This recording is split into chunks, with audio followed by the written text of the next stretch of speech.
ప్రభుకే మహిమ కలుగును గాక. కూడి వచ్చిన మీ అందరికీ కర్మిల ఆత్మీయ సహవాస సంఘ విశ్వాసులందరికీ మన ప్రభువును ఆయన ప్రియ కుమారుడునైన యేసుక్రీస్తు వారి శ్రేష్టమైన నామములో శుభములు మరియు అందరికీ వందనాలండి. దానియేలు గ్రంథం 5వ అధ్యాయాన్ని మనం ధ్యానం చేసుకుంటున్నాం. ఇందులో దానియేలు గ్రంథం 5వ అధ్యాయం, ఇందులో ముఖ్యాంశం ఏంటంటే బెల్షాజరు చేసిన విందు, అలాగే బబులోను యొక్క పతనం. ఈ రెంటిని మనం ఈ అధ్యాయంలో చూడవచ్చు. బెల్షాజరు విందు చేసుకుంటూ దేవుని ఎదుట గర్వంగా ప్రవర్తించాడు. పరలోకమందున్న దేవుని ఎదుట, పరలోకమందున్న దేవుని గొప్పతనాన్ని తన తండ్రి కాలంలో చూసినవాడు. కానీ ఆయన కంటే హెచ్చించుకుని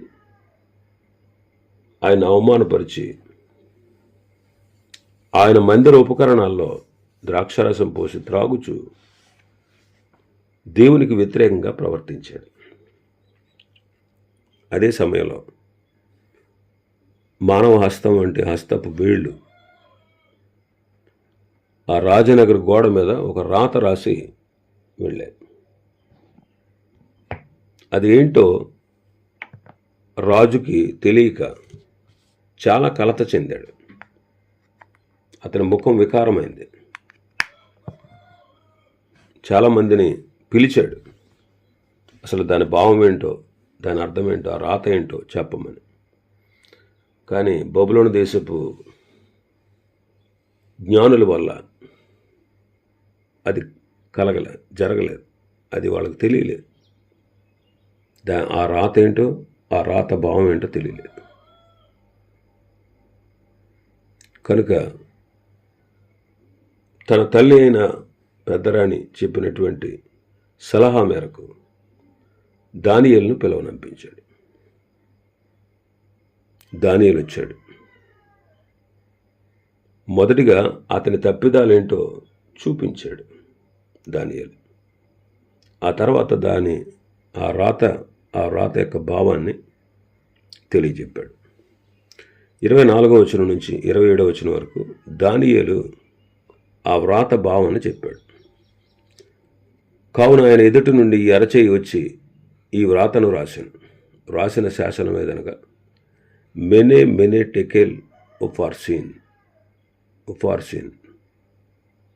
ఈ వాక్య భావం ఏమనగా, మినే అనగా దేవుడు నీ ప్రభుత్వం విషయంలో లెక్క చూచి దాన్ని ముగించాను.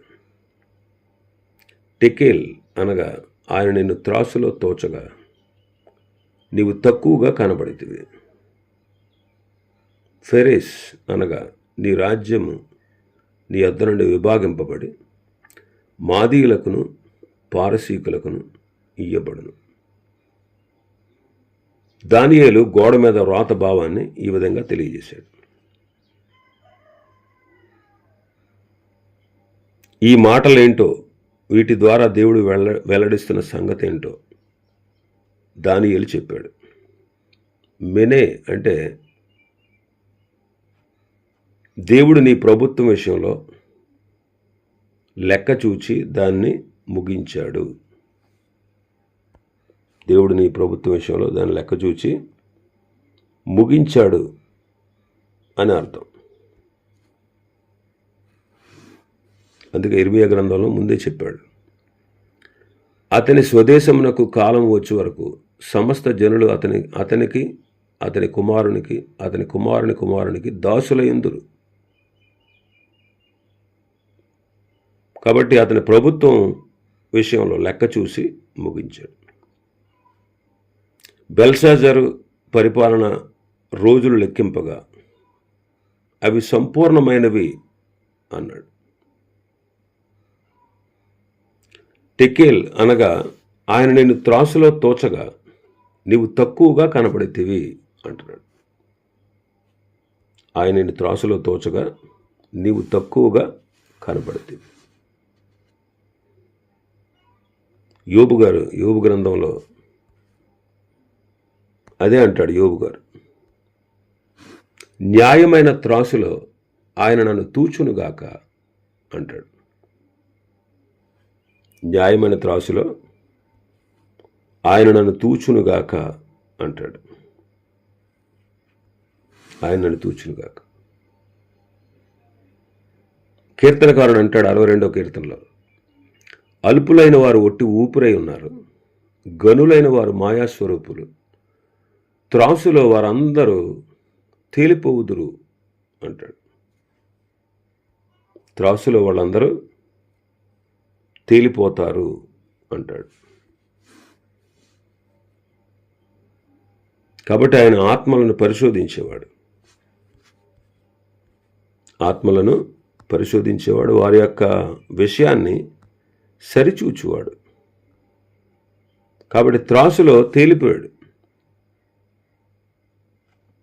దేవుడు మనల్ని కూడా వాక్యం అనే త్రాసు ద్వారా తోస్తూ ఉన్నాడు.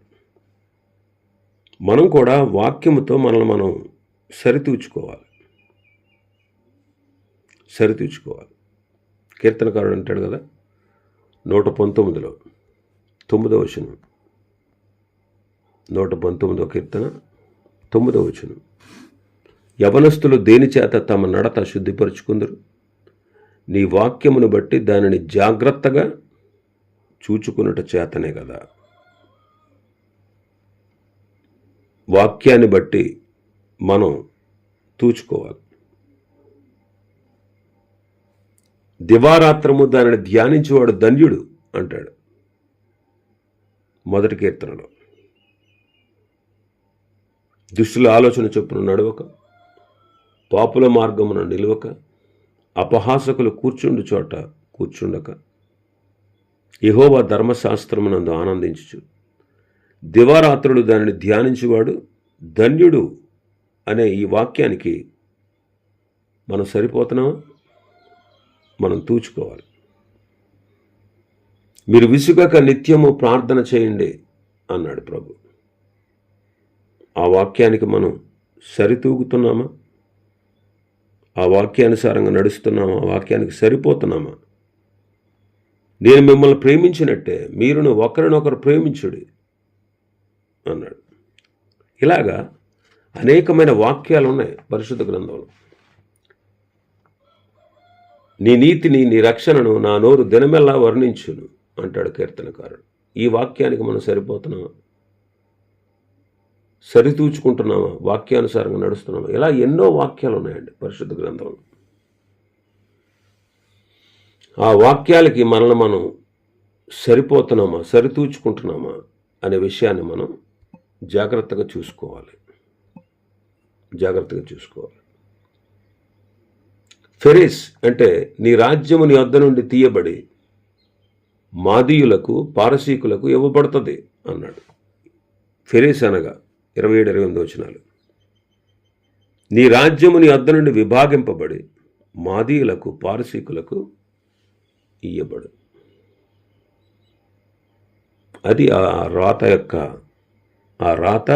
యొక్క భావం. బెల్షస్సరు ఆజ్ఞేయగా 28వ వచనం, వారు దానియేలుకు ఓదారంగ వస్త్రం తొడిగించి అతని మెడకు బంగారపు హారం చేసి ప్రభుత్వం చేయుటలో అతడు 3వ అధికారిగా చాటించారు. బెల్షస్సరు తాను చెప్పినట్టే చేశాడు.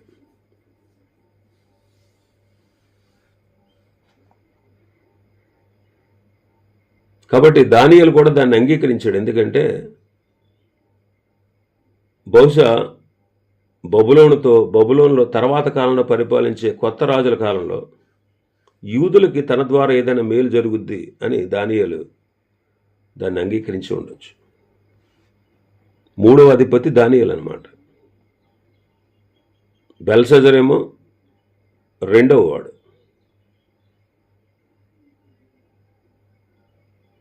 నెబుకద్నెజరు కుమార్తె కొడుకు నెబోనిడస్ అతడు మొదటి అధిపతి అనమాట. ఆ సమయంలో అతడు యుద్ధరంగానికి వెళ్ళి ఉండొచ్చు. ఆయన స్థానంలోనే బెల్షస్సరును తర్వాత అధికారిగా చేశాడు.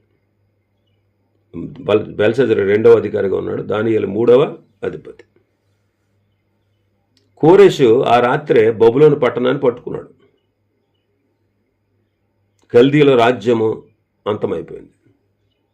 అప్పటి నుండి మాదీయులు పారసీకులు రాజ్యాన్ని పరిపాలిస్తున్నారు. బబులోను యొక్క నాశనాన్ని గూర్చి హెరోటడస్ అనే గొప్ప చరిత్రకారుడు కొన్ని సంగతులు రాశాడు. ఆ పట్టణము బలమైన ప్రాకారాలతో దిట్టపరచబడినందున కోరెషు దానిని ముట్టడించినా సరే దాన్ని పట్టుకోలేకపోయాడంట. కాబట్టి కోరెషు పట్టణము గుండా ప్రవహించే యూఫ్రటీసు నది, ఆ నది మార్గము, అది నది కింద నుండి మార్గంగా చేసుకుని తన సైన్యానికి లోపలికి నడిపించి బబులోను స్వాధీనపరుచుకున్నాడు అని రాశాడు. అప్పటి కాలంలో అది రాయబడింది. ఆ తర్వాత చాలా శతాబ్దముల వరకు ఈ పాడైపోయినటువంటి పట్టణం కింద త్రవ్వకాలు జరిగినప్పుడు వాటి పెంకుల మీద రాత ఒకటి దొరికింది. ఆ రాత చదవగా అందులో ఏముందంటే, బబులోను నివాసులు తమంతట తామే పట్టణపు గవిని తీసి కోరెషును సంతోషముగా ఆహ్వానించారు. మీరు మా రాజుగా పరిపాలన చేయండి అని వాళ్ళు అంగీకరించినట్టుగా ఆ రాతల్లో రాసింది. ఎందుకంటే నెబోనిడస్ అనేవాడు వారు ఆరాధించేటువంటి దేవతల్ని అవమానపరిచాడంట. అందువల్ల ప్రజలు అతనికి విరోధులయ్యారు. అందుకే యెషయా గ్రంథంలో కూడా, యెషయా గ్రంథం 13వ అధ్యాయంలో, 44వ అధ్యాయంలో, 45వ అధ్యాయంలో, 41వ అధ్యాయంలో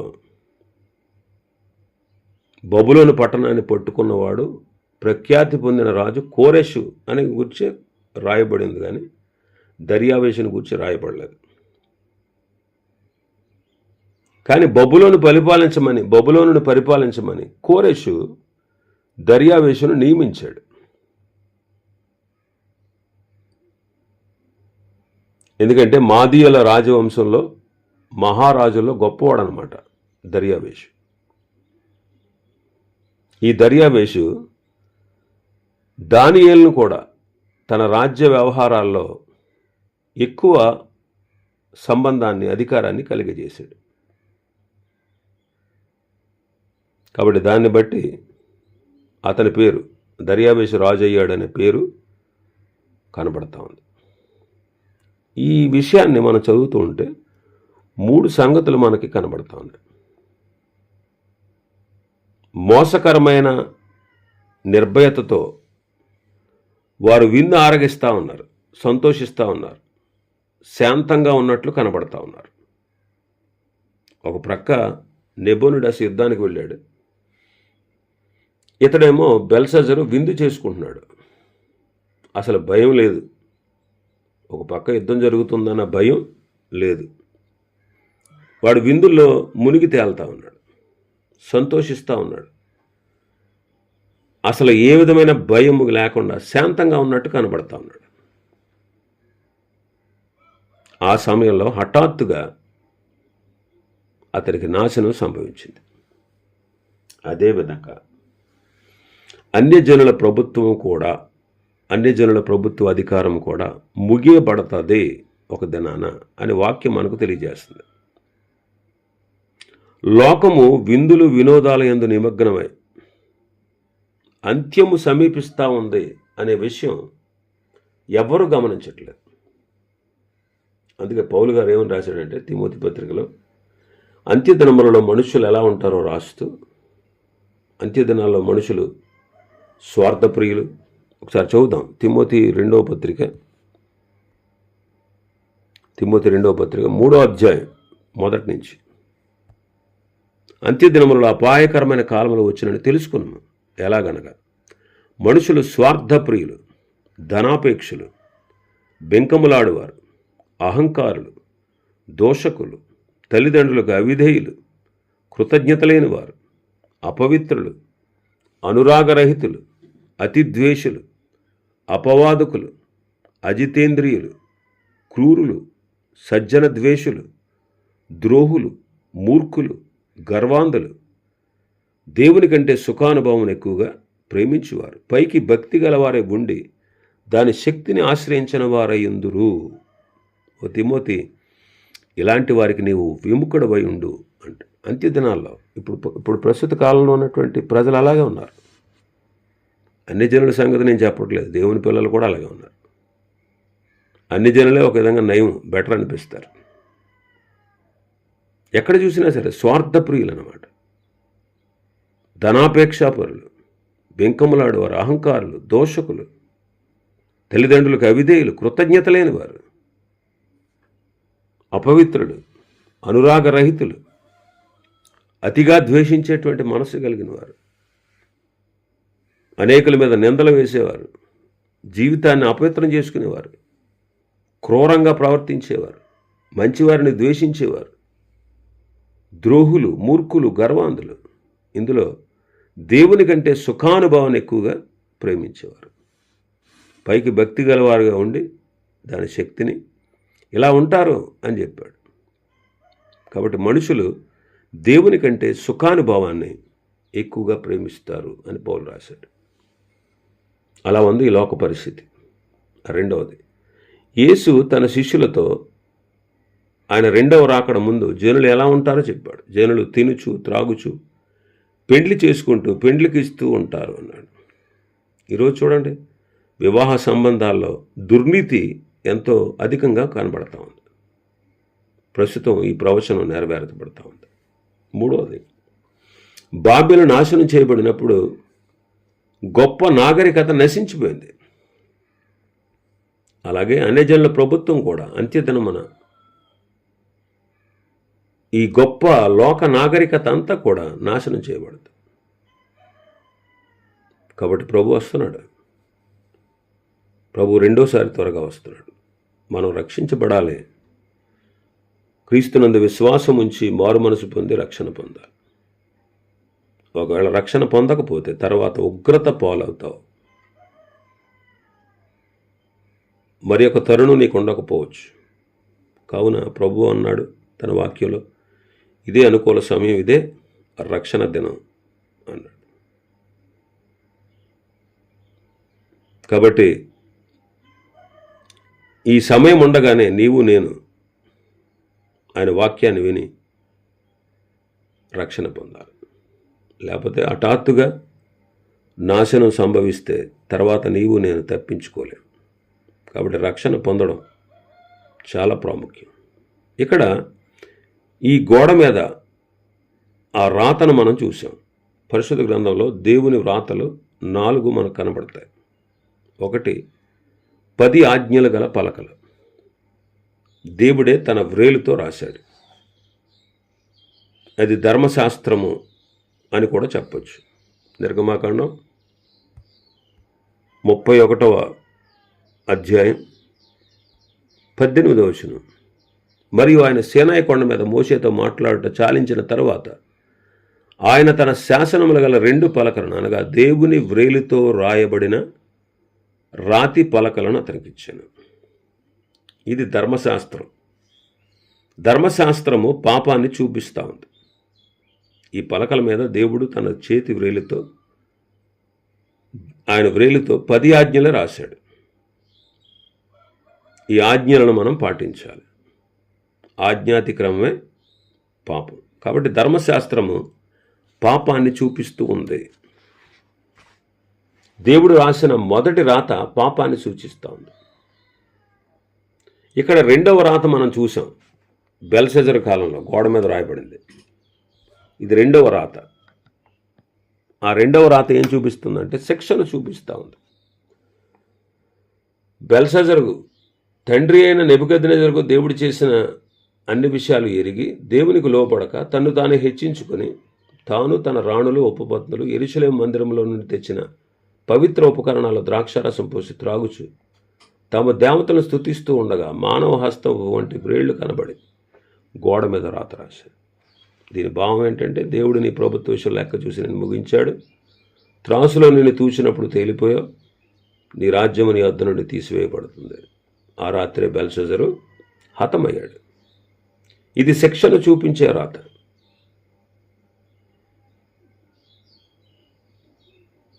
మూడవ రాత విమోచన రాత.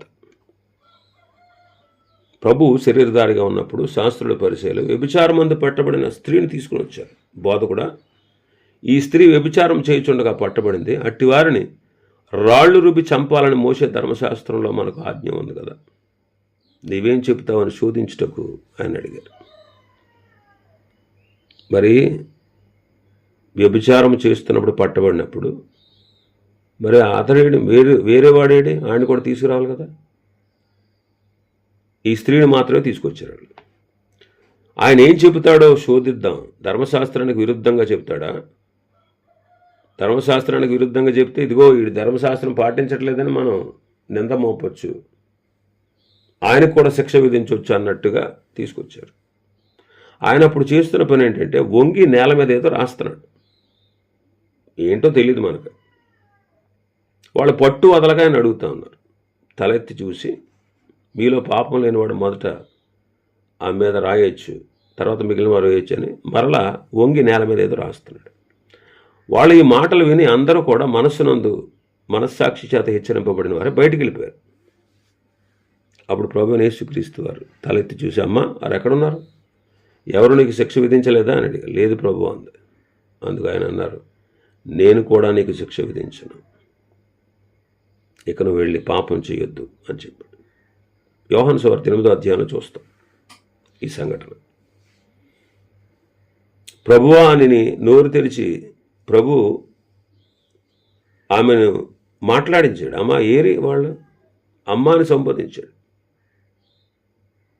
ఆమె ఏమంది, ప్రభువా అంది. అంటే ఆమె ప్రభువుగా గుర్తించింది, హృదయంలో రక్షకుడైన ఆయన ఎందుకు విశ్వసించింది. ప్రభు ఆంతర్యాన్ని ఎరిగినవాడు. అందుకే నీకును నేను శిక్ష విధించను అన్న. శిక్ష విధించే అధికారం ఆయనకు ఉంది. కాబట్టి ఆమె శిక్ష నుంచి విడిపించబడింది. హెబ్రీ పత్రిక 10వ అధ్యాయంలో మనం చదువుతాం 16-18 వచనాల్లో.